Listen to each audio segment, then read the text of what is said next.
Hi everyone, আমার চ্যানেলে আপনাদের আবারও স্বাগতম। আমি যে ভিডিওটা নিয়ে আপনাদের সামনে এসেছি এটা খুব ইম্পর্ট্যান্ট একটা ভিডিও। দারুণ একটা জিনিস আমরা শিখব, খুব সিম্পল, খুব ইজি, কিন্তু খুবই জরুরি। বিশেষ করে আসলে এটা বিশেষ করে বলতে চাচ্ছিলাম হচ্ছে যে প্রফেশনাল কিচেনের জন্য এটা খুব জরুরি।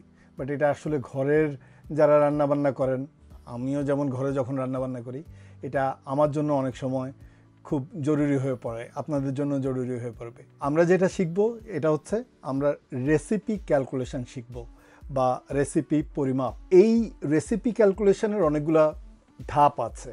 এই ধাপের প্রথম পর্ব হচ্ছে আজকের পর্ব। এরপরে এটা আমি আশা করছি আরও 7-8টা পর্ব হবে এবং প্রত্যেকটা পর্বেরই এক একটা পর্বে আমরা এক একটা সূত্র শিখব। আজকে আমরা প্রথম সূত্র শিখব, রেসিপি কনভার্সন ফ্যাক্টর, সংক্ষেপে আমরা বলি হচ্ছে RCF। সূত্রটাতে যাওয়ার আগে এটা খুব সিম্পল একটা সূত্র, এত বেশি জটিল কিছু না, যদিও আমি শুরু করছি অনেক ড্রামাটিকভাবে, নাটকীয়ভাবে। আপনারা মাঝখানে আমার 4টা ভিডিও আপনারা দেখছেন, যে 4টা ভিডিও অনেকটা ভ্লগ কাম শেফ ট্রেনিং প্লাস আরও কিছু ইম্পর্টেন্ট বিষয় নিয়ে আমি আপনাদের সাথে কথা বলেছি। এই 4টা ভিডিওর আগে আমার যে 2টা ভিডিও ছিল আপনাদের মনে আছে বোধহয়, স্ট্যান্ডার্ডাইজ রেসিপি ছিল একটা ভিডিও, আর সেকেন্ড ভিডিওটা ছিল হচ্ছে ওই ভিডিওটা দ্বিতীয় পর্বটা ছিল হচ্ছে স্ট্যান্ডার্ডাইজ রেসিপির 11টি স্টেপ বা পদক্ষেপ। স্ট্যান্ডার্ডাইজ রেসিপির যে ভিডিওটা, সেটার লিঙ্ক আমি এখানে এই ভিডিওর উপরে দিয়ে দিচ্ছি এবং এই ভিডিওর নিচেও এটা দিয়ে দিচ্ছি। আপনারা যদি কেউ ওই ভিডিওটা না দেখে থাকেন, আমি আপনাদেরকে সাজেস্ট করব যে আগে আপনারা স্ট্যান্ডার্ডাইজ রেসিপির ভিডিওটা দেখে আসেন, তাহলে আপনাদের আজকের ভিডিও এবং এর পরবর্তী কোর্সটা আপনাদের বুঝতে খুব সুবিধা হবে। আর যদি আপনারা দেখে থাকেন তাহলে তো জানেনই, আমি খুব সংক্ষেপে জিনিসটা আরেকবার বলে দিচ্ছি। সেটা হচ্ছে যে আমরা কিচেন বেসিসে, বিভিন্ন কিচেনে, কেউ কোথাও রেস্টুরেন্ট, কেউ কেউ আছে যেমন প্রাইভেট ডাইনিংয়ে কাজ করে, যার যার রিকোয়ারমেন্ট অনুযায়ী, যার যার প্রয়োজন অনুযায়ী আমরা রেসিপি পরিবর্তন করি।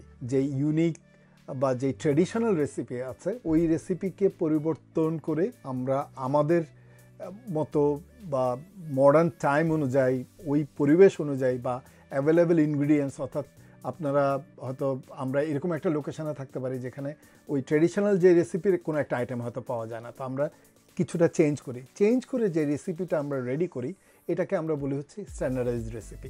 কিছুটা মডিফাই, কিছুটা চেঞ্জ। আর দ্বিতীয় যে ভিডিওটা ছিল সেটা হচ্ছে কিভাবে আমরা স্ট্যান্ডার্ডাইজড রেসিপিটা লিখি এবং এটার প্রয়োজনীয়তা, সেই বিষয়গুলো নিয়ে আলাপ করেছিলাম। শুরুতেই বলেছিলাম যে আজকে আমরা শিখবো হচ্ছে রেসিপি কনভার্সন ফ্যাক্টর। কেন এই সূত্রটা প্রয়োজন, আমি আসলে সেই জিনিসটা বলতে চাচ্ছি। আপনারা হয়তো জিজ্ঞেস করবেন যে এই রেসিপি কনভার্সন ফ্যাক্টর, এই সূত্রটা আমাদের কেন জানা প্রয়োজন? এই জন্য জানা প্রয়োজন, আমাদের যখন আমরা এই যে স্ট্যান্ডার্ডাইজ রেসিপি যখন লিখি প্রফেশনাল কিচেনে আমাদের কাছে যখন থাকে, তখন এটা একটা নাম্বারের উপরে থাকে। নাম্বার কীরকম দেখা যায় যে আমরা অনেক সময় ফলো করি হচ্ছে যে আমাদের রেস্টুরেন্টের রিকোয়ারমেন্ট বা আমাদের কিচেনে বা প্রাইভেট ডাইনিং যেখানেই আমরা যাই, আমাদের রিকোয়ারমেন্ট অনুযায়ী যে আমরা সেই ইউনিক একটা নাম্বার ঠিক করে রাখি, এটা 10 জনের জন্য বা এটা 5 জনের জন্য, এটা 2 জনের জন্য। অনেক সময় আমাদের এই রেসিপিগুলোকে পরিবর্তন করতে হয়। আপনারা জানেন যে হঠাৎ করে আমাদের কাছে একটা রিকোয়ারমেন্ট আসতে পারে যে আমাদের আজকে একটা অনুষ্ঠান আছে এবং সেই অনুষ্ঠানে আমাদের গেস্ট আসবে 40 জন, 80 জন। তো এর জন্য আমাদেরকে কি করতে হবে, এই স্ট্যান্ডার্ডাইজ রেসিপিটা আমাদেরকে ইনক্রিজ করতে হবে। অথবা অনেক সময় দেখা যায় যে রেসিপিটা, ওই যে বললাম যে অনেক সময় আমাদের স্ট্যান্ডার্ডাইজ রেসিপি 10 জনের জন্য লেখা আছে, কিন্তু দেখা গেলো যে আমাকে প্রিপেয়ার করতে হবে 3 জনের জন্য। এখন 3 জন খেয়াল করে দেখেন যে একটা ডিফিকাল্ট নাম্বার, বেজোড় একটা সংখ্যা। এটা অ্যাকচুয়ালি আমরা যদি ক্যালকুলেশন না করি বা ওই যে বললাম 80 জন বা 40 জন, এটা যদি আমরা ম্যাথমেটিক্যালি হিসাব নিকাশ করে না বের করি, তাহলে আমাদের প্রচুর পরিমাণে অপচয় হওয়ার পসিবিলিটি থাকে। আমরা তো জিনিসটা আন্দাজ করে করতে পারি না। রেসিপি আমরা যখন এই যে বাড়ানো আর কমানো, আমি আপনাদের বোঝার জন্য জিনিসটা সহজে এখানে আমি জিনিসটা লিখে রেডি করে রাখছি আপনাদের জন্য। তো জিনিসটা এখানে আমি দেখাচ্ছি, increasing or decreasing yields. Recipe increasing বা ডিক্রিজিং, অর্থাৎ একটা রেসিপি বাড়ানো বা কমানোর জন্য আমি আপনাদেরকে যে বলছিলাম যে আমরা একটা ফর্মুলা ফলো করি। ফর্মুলাটা খুব সিম্পল একটা ফর্মুলাটা হচ্ছে এই যে ফর্মুলাটা এখন আপনারা দেখতে পাচ্ছেন। ফর্মুলাটা হচ্ছে desired yield divided by original yield equal to recipe conversion factor. এই ফর্মুলাটা আমি বোঝানোর জন্য এখানে একটা নাম্বার ধরে নেওয়া, এক্সাম্পল হিসেবে একটা নাম্বার দেখাচ্ছি আপনাদেরকে। যে ধরে নেন যে আমি যেই রেসিপিটা আমার কাছে যেটা লিখা আছে, আমার যেটা স্ট্যান্ডার্ডাইজ রেসিপি, এটা হচ্ছে 10 জনের জন্য। এখন আমার কিচেনে একটা রিকোয়ারমেন্ট আসলো, ফাংশন আসবে, ফাংশনে 25 জন গেস্ট আসবে, 25 জন গেস্টের জন্য এই রেসিপিটা আমাদের প্রিপেয়ার করতে হবে, কোনো একটা রেসিপি, কথার কথা হিসেবে বলছি। এখন আমি দেখলাম যে আমার কাছে যে রেসিপিটা আছে এটা 10 জনের রেসিপি এবং আমাকে বানাইতে হবে 25 জনের রেসিপি। তা আমি কি করব? আমি 25 ডিভাইডেড বাই 10 ইকুয়াল টু 2.5। এটা হচ্ছে রেসিপি কনভার্সন ফ্যাক্টর। আরেকটা এক্সাম্পল দেই, তাহলে আপনাদের জিনিসটা বুঝতে সুবিধা হবে। সেটা হচ্ছে, আমরা এটা বোঝার জন্য একটা খুব সহজ একটা রেসিপি দেখব। এটা একটা বিস্কুটের রেসিপি।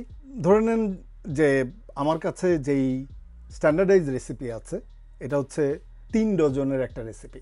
এখন আমাদের কাছে রিকোয়ারমেন্ট আসলো, আমাদের যে গেস্ট আসবে, এখন সেই কুকিজ লাগবে হচ্ছে, আমি ধরে নিলাম কথার কথা যে 9 ডজন। কি করব তাহলে? আমি 9 ডিভাইডেড বাই 3 টা বেরোয় আসবে, যেটা সেটা হচ্ছে 3। এখন আমি এটা কিভাবে ক্যালকুলেশন করব? এখানে এই জিনিসটা মনে রাখতে হবে, এই যে রেসিপি কনভার্সন ফ্যাক্টরটা যেটা বেরোয় আসছে, এখানে যেমন 2.5 বেরোয় আসছে, বা পরে আমি এখন যখন আপনাদেরকে বিস্কিটের যেই ফর্মুলাটা দেখাচ্ছে, যেই রেসিপিটা দেখাচ্ছে, সরি, ওখানে যে RCFটা বেরোয় আসছে 3, এইটা আমাদের গুণ করতে হবে রেসিপির প্রত্যেকটা আইটেমের সাথে। এবার আমরা রেসিপিতে যাই। আমার এখানে একটা, আপনারা স্ক্রিনে দেখতে পাচ্ছেন, এখানে একটা রেসিপি আছে। এখানে আমাদের যে উপাদানগুলো লাগবে বা রেসিপির যেই আইটেমগুলো লাগবে, এটা লাগবে ফ্লাওয়ার, সুগার, এগ, বাটার এবং বেকিং পাউডার। এটার যে আমার যে স্ট্যান্ডার্ডাইজ রেসিপি, এটার মূল পরিমাণ হচ্ছে আমাদের ফ্লাওয়ার লাগবে 3 কাপস, সুগার লাগবে 1 কাপ, এগ লাগবে একটা বা 1, বাটার লাগবে 1 কাপ, 2 টিস্পুন বেকিং পাউডার। আমরা এইখানে যেই রেসিপি কনভার্সন ফ্যাক্টর বের করেছি 3, এটা দিয়েই রেসিপির প্রত্যেকটা আইটেমের সাথে গুণ করব। আচ্ছা, আমি এখানে এই জিনিসটা ওই সূত্রতে আছে ওইভাবে বলে নিলাম যে আমরা সবসময় নাম্বারটাকে ছোট করে নেই, কারণ আমাদের রেসিপিটা বলতে, পড়তে এবং প্র্যাকটিস করতে খুব সুবিধা হয়। তো এখানে যেহেতু 2 চা চামচের কথা বলা হয়েছে এবং 3 দিয়ে গুণ করা হয়েছে, 6 চা চামচ হয়ে গেছে। এখন 6 চা চামচ নেওয়ার চাইতে মোর ইজি হচ্ছে 2 টেবিল চামচ নেওয়া। তো এই জন্য আমরা এটাকে কনভার্ট করে, আবার যেহেতু আমরা জানি যে 3 চা চামচে 1 টেবিল স্পুন হয়, তো এখানে 2 টেবিল স্পুন লেখা। এই হচ্ছে ফর্মুলাটা, খুব সহজ একটা ফর্মুলা। অরিজিনাল যে রেসিপি থাকবে, যে কোনো ডিজায়ার্ড রেসিপি, যেটা ডিজায়ার্ড ইয়েল্ড এখানে লেখা, অর্থাৎ যেটা আমাদের টার্গেট রেসিপি, সেই টার্গেট রেসিপিটা বা টার্গেট নাম্বারটা, যে পার্সন, যে ওই যে আগে যেখানে আমরা ওই যে নাম্বারটা দেখছি, যে এটা যদি 25-এর জায়গায় যদি এখন এখানে 50 হয়, তাহলে আমরা 10 দিয়ে এটা ভাগ করলে এখানে আমাদের RCF বেরোয় আসবে 5। তখন যদি আমরা এখানে বিস্কিটের জন্য বা অন্য যে কোনো ফর্মুলায়, সেই বিস্কিটের জন্যই যদি এটা হইতো, আর যদি এখানে আমরা সেমভাবে এটা 9 ডজনের জায়গায় যদি আমাদের এমন হইতো যে এখানে আমাদের 15 ডজন লাগবে, 20 ডজন লাগবে, তাহলে আমরা সেইভাবে ওইটা ওই অরিজিনাল রেসিপি বা যেটা স্ট্যান্ডার্ডাইজ রেসিপি আছে সেইটা দিয়ে এটাকে ভাগ করতাম। এর সঙ্গে আরও কিছু নোটস আছে, এটা আমি আপনাদেরকে দিয়ে দিতে চাচ্ছি, দিয়ে আজকের ভিডিও এখানে আমি শেষ করে দেব। নেক্সট ভিডিওতে আমরা আরও ফার্দার সূত্রগুলো নিয়ে আসবো। নোটস হচ্ছে, এখানে কিছু জিনিস একটু মনে রাখতে হবে। এই জিনিসটা অবশ্য সামনে আমরা শিখবো। তারপরে এখানে যেহেতু যেই কোর্স আমি ফলো করে আপনাদেরকে ভিডিওটা করি, ওইখানে এই নোটসটা দিয়ে দেয়া আছে। এটা একটু ইম্পর্ট্যান্ট, কারণ মানুষের এই কোশ্চেনটা আসতে পারে। সেটা হচ্ছে যে এইখানে যদি ফ্লাওয়ার আছে, সুগার আছে, এগ আছে, বাটার আছে, ঠিক আছে, বাটার আমরা এইভাবে কাপ অনুযায়ী মাপতে পারি। কিন্তু যদি এরকম হইতো যে এখানে কাপের হিসাবে না থেকে যদি ফ্লাওয়ারটা এরকম থাকতো যে 1 কিলো, অয়েল থাকতো এখানে বাটারের বদলে, এবং সেটা যদি লেখা থাকতো 500 ml, তাহলে কি করা হইতো? যে আমি কি ওই 500 ml বা 200 ml কি ওই যেই রেসিপি কনভার্সন ফ্যাক্টর বেরোয় আসছে, RCF বেরোয় আসছে, আমরা সেই ভলিউম, সেই নাম্বারটা দিয়ে গুণ করব? না, আমরা সবসময় খেয়াল করব যে আমাদের যেই আইটেমগুলো এখানে থাকবে, এদের ভলিউম যদি হয় তাহলে সবগুলো একই ভলিউমে থাকবে। যেমন দেখেন যে এখানে যখন আমরা বিস্কিটের যেই রেসিপিটা এখানে ফলো করছি, এখানে যা যা জিনিস নাম্বার অথবা কাপ ওয়াইজ আছে বা চামচ অনুযায়ী আছে, এখানে এই পরিমাপটা আমরা সেইভাবেই RCF দিয়ে গুণ করেছি। যদি এটা ওজন অনুযায়ী থাকতো, তাহলে আমরা ওজনের সাথেই এই RCF দিয়ে গুণ করতাম।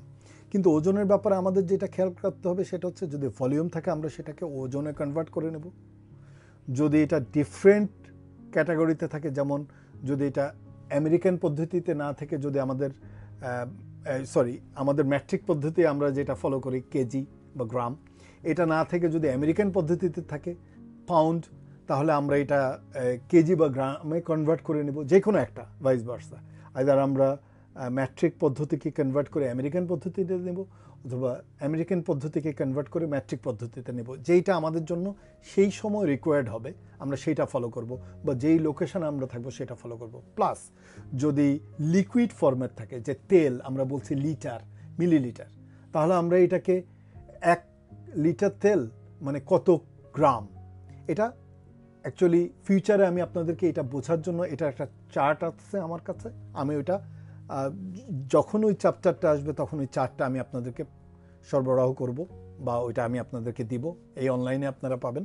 ইন্টেরিয়াম পিরিয়ডে এই মুহূর্তে যদি আপনারা কোনো কারণে এই RCF এই সূত্রটা দিয়ে কোনো রান্না বাসায় প্র্যাকটিস করতে চান, তাহলে সহজ ওয়ে বলে দিই, যদি আপনাদের ফ্লাওয়ার থাকে এবং আপনাদের ওখানে এই যেই বিস্কিটের নাম্বারটা দেখাচ্ছে, এটা যদি কাপ না মেজার করে আপনি কেজি মেজার করেন, আর যদি তেল থাকে আপনার রেসিপিতে যেখানে আপনার ধরে নেন 770, তাহলে আপনি এটা খুব সহজে অনলাইনে গুগলে বসায় আপনার এটা কনভার্ট করে নিতে পারবেন, খুব easy. 770 millilitre equal to KG, how many KG, এই জিনিসটা যদি আপনারা লেখেন, ওর সাথে সাথে ওটার পরিমাপ ওখানে বলে দিবে। আপনি শুধু ওই পরিমাপ অনুযায়ী, অর্থাৎ আপনি তখন জেনে যাবেন যে তার মানে হচ্ছে 770 মিলিলিটার মানে কত গ্রাম তেল লাগবে, ও গ্রামে এটাকে কনভার্ট করে দেবে। এবং তখন যদি আপনার স্কেল থাকে আপনার কাছে, যে স্কেলটা শুধুই আপনার কিলো, আজকাল অবশ্য অনেক অ্যাডভান্স স্কেল পাওয়া যায়, যেখানে আপনি ইচ্ছা করলে ওইভাবে রেসিপিতে যেভাবে লেখা আছে সেইভাবে ওই স্কেলটাও চেঞ্জ হয়, বাট আমরা ওইটাতে না যাই। ওইটা হচ্ছে ফিউচার, যেসব জায়গায় আমরা এই ধরনের স্কেল ইউজ করি, এবং তখন আমরা আমাদের মতো চেঞ্জ করে নিই, বা বাসায়ও অনেক সময় এই স্কেলগুলো থাকে, যারা ওইভাবেই রেসিপিতে যেটা লেখা থাকে ওইভাবে করে চেঞ্জ করে ওনারা ইউজ করে। বাট বেটার হচ্ছে যে এটা খুব ইজি ওয়ে। কখনো এই জিনিসটা আপনারা আরেকটা জিনিস টিপস, আমি জানি আপনারা ম্যাক্সিমাম মানুষই এটা জানেন, বাট শেফ হিসেবে আপনাদের এটা জানা খুব জরুরি। 1 লিটার মানে কিন্তু 1 কেজি না, বা 1 কেজি মানে কিন্তু 1 লিটার না।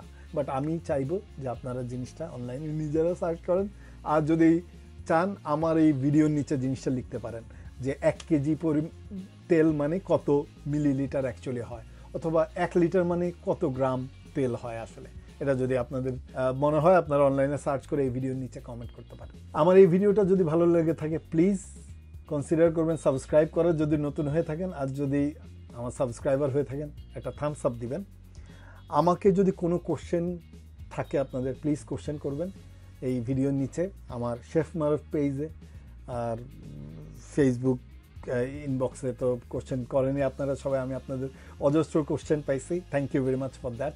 আপনারা শেফ রিফাতকে অনেক কোশ্চেন করছেন, আমি রিফাত ভাইকে এই কোশ্চেনগুলো দিচ্ছি, উনি একটু ওনার শহরের বাইরে গেছেন ছুটিতে, উনি ফিরে এসে আপনাদের জন্য ভিডিও রেডি করবেন, এবং উনি আমাকে জানাইছেন যে উনি ভিডিও দিয়ে দেবেন।